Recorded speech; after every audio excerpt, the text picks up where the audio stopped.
Alors, qu'est-ce que les animaux n'ont pas? Les animaux subissent tout. Il y a jamais, écoute, jamais tu n'as vu les chiens de Cocody, même du monde entier, se retrouver pour dire trop c'est trop. Les hommes nous maltraitent. Nous créons le syndicat national des chiens maltraités, abusés de la commune de Cocody. Et puis ils se mettent dans la rue en train de marcher. Wow, wow, wow. Wow, wow, wow. Wow, wow. Nous ne voulons pas. Nous ne voulons. Les chiens ne font pas ça. Les chiens ne font pas ça. Ensemble. Les chiens ne peuvent pas faire ça. Les gens les frappent, ils s'en foutent. Les chiots, on les prend, on les tue. C'est-à-dire que tu manges les chiens, c'est-à-dire qu'ils sont là. Ils sont féconds, ils se multiplient, ils sont beaucoup de chiens, mais il n'y a pas... c'est-à-dire que ça ne leur vient même pas à l'esprit. Ni les oiseaux, ni le cheval. C'est-à-dire que tous les animaux, ils n'ont pas envie de changer la situation. Mais regardez, quand même d'autres humains ont arrivé à briser la mentalité des hommes, à en faire des esclaves, il y a toujours un esclave qui a dit, mon frère, il y a toujours quelqu'un qui a dit, mon frère, pourquoi même? Ce qui me fait là, je n'aime pas. Et puis tu vas voir qu'il va chercher à reprendre le contrôle. C'est-à-dire que vous pouvez maltraiter les humains. Tu penses que tu as fini avec leur intelligence. Il y a des gens qui ont dominé des peuples, ils se sont dit ceux-là, ils sont comme des moutons. Il y a toujours quelqu'un qui sort la tête, qui dit pourquoi. Mais les chiens, depuis on est chien, est-ce que tu connais un seul chien qui est venu dire pourquoi?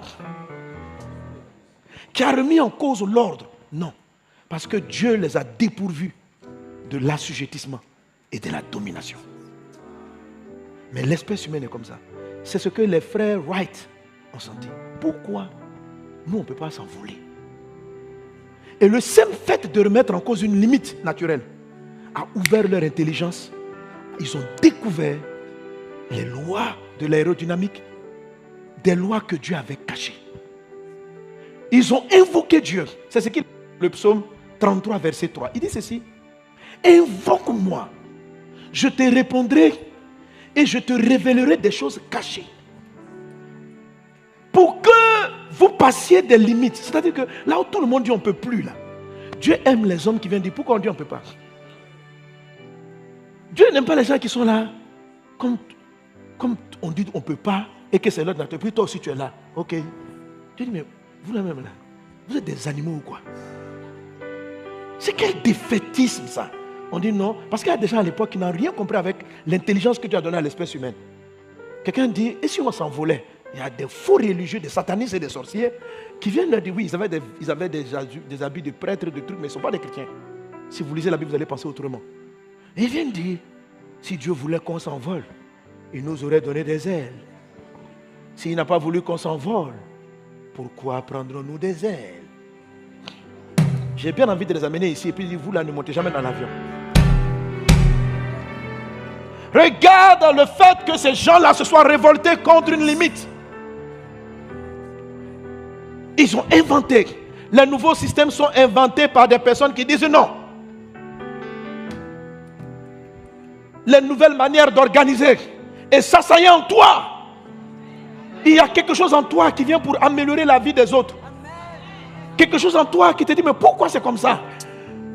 Il ne faut pas penser que tu es dans le péché. Si la question que tu poses ne t'amène pas à désobéir à Dieu, à déshonorer des principes de Dieu, à déshonorer la valeur humaine, mais que ça va améliorer la condition de vie des humains, Dieu applaudit ça. Dieu applaudit ça. Dieu applaudit ça. Dieu est fier de toi. Je vous regarde et je vous dis ici, vas honneur, vous passerez des limites. Si vous êtes dans le domaine des banques, vous allez amener de nouvelles lois, de nouvelles choses, de nouvelles réglementations, de nouveaux systèmes. Certains parmi vous amèneront des systèmes financiers. Quelqu'un qui va dire, mais pourquoi dans un pays il y a des pauvres et il y a des riches? Et tu vas trouver un système.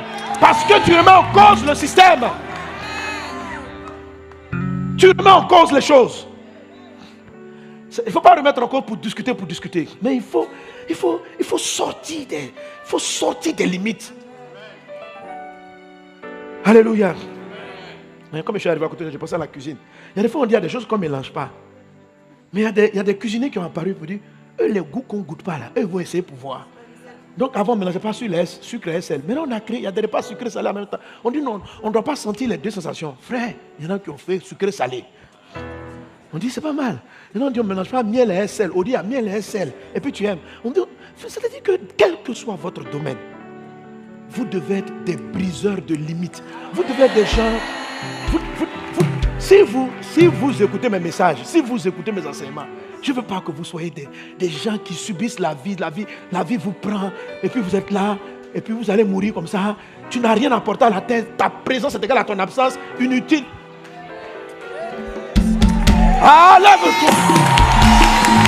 Alléluia. Alors tu vas prier. Tu vas dire Jésus, que ma vie soit utile.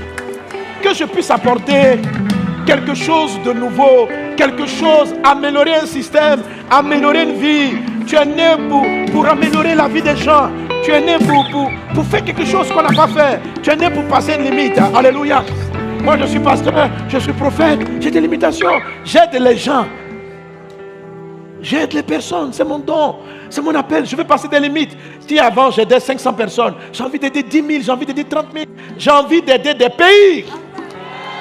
Je veux passer la limite. Élève la voix et prie, passe-moi cette limite. Rekata rababrada sorobara la santa rababra. Rekata rianda rababrada.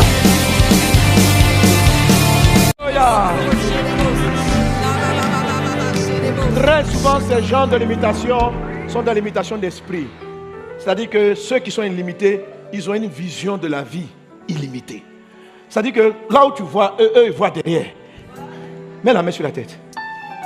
Que ton esprit soit débloqué. Amen. Que ton intelligence soit débloquée. Amen. Que tu passes cette limite-là. Ce que tout le monde appelle impossible, Dieu te montre que c'est possible. Amen. La Bible déclare que tout est possible à celui qui croit. Amen. Ton esprit, ton intelligence rentre dans l'illimitation. Amen. Tu es illimité comme ton Dieu. Amen. Tu es illimité comme Jésus. Certes, tu vas aller d'étape en étape, mais l'illimitation est en toi. Au nom puissant de Jésus. Amen. Merci Seigneur. Amen. Quelqu'un donne-moi Amen. Amen. Alléluia. Amen. Cette illimitation-là, elle est traitée, cette limitation, elle est traitée par deux grandes choses. 1, l'humilité. 2, la détermination.